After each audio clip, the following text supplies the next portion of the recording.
Hey, Cailen Ascher here from Yoga Biz, and today I'm talking about a topic that I know a lot of yoga teachers aren't crazy about, and that is closing the sale.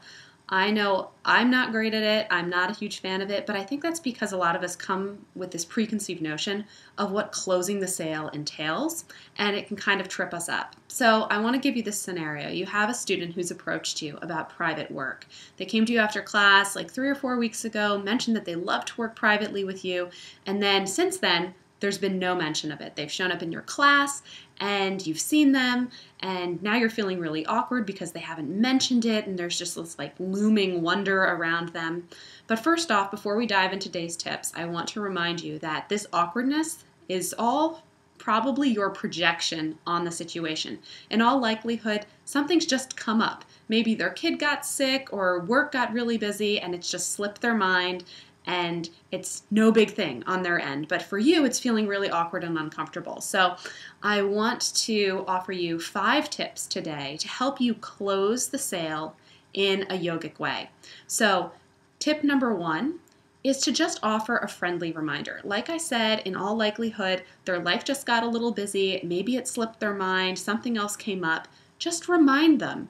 Friendly, after class, before class. It doesn't have to be this big deal sort of thing. Just have a conversation with them. Like I said before, all that awkwardness you're feeling is the awkwardness you're feeling. They probably don't feel it at all, and they'll probably be appreciative of the friendly reminder. Now, tip number 2 I have for you is to follow up. So once you've had that introduction and then you talk to them again in class, you cleared the awkwardness, follow up with an email or a phone call or even a text message if you're kind of close with them.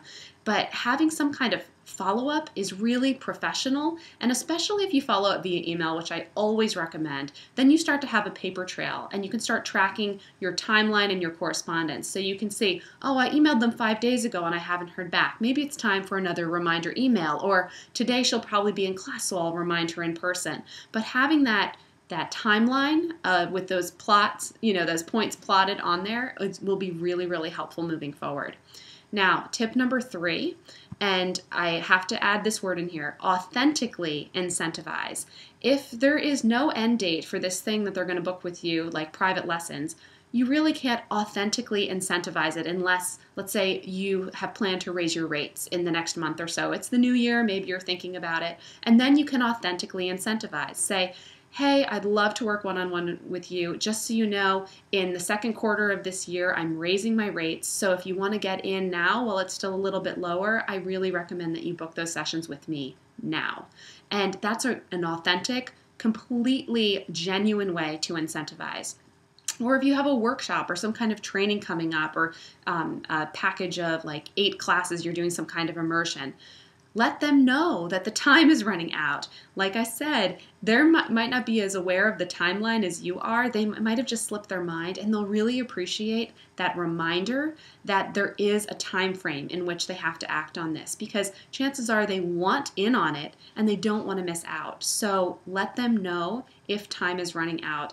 And that's also why, tip if you're doing online products, that a lot of people do launches for things, because launches incentivize people to get moving because they know this thing is coming up. There's a start date, there's an end date. It helps them move them through the process so that they don't just always have it in their mind like, oh, I'll sign up tomorrow, because they can't keep putting it off because there's an end date in which they can enroll. So that's a really, really good way to move in through the sales process, especially if you're a little uncomfortable with it, to authentically incentivize.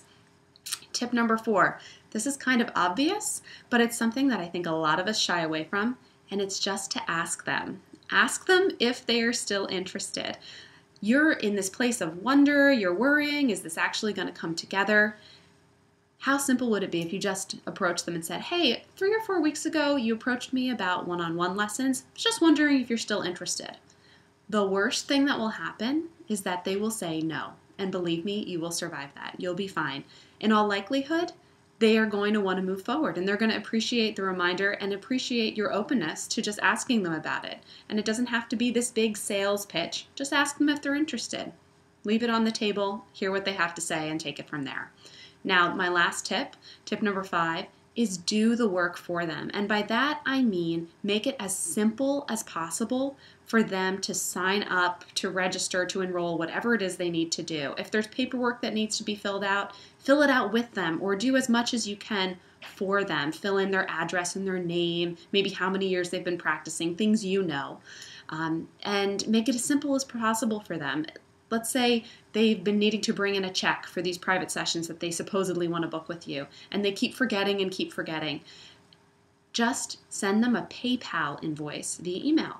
They can open it right in their email. They can pay with their credit card or their debit card, or even link it right to their bank account, and a PayPal account is free for you.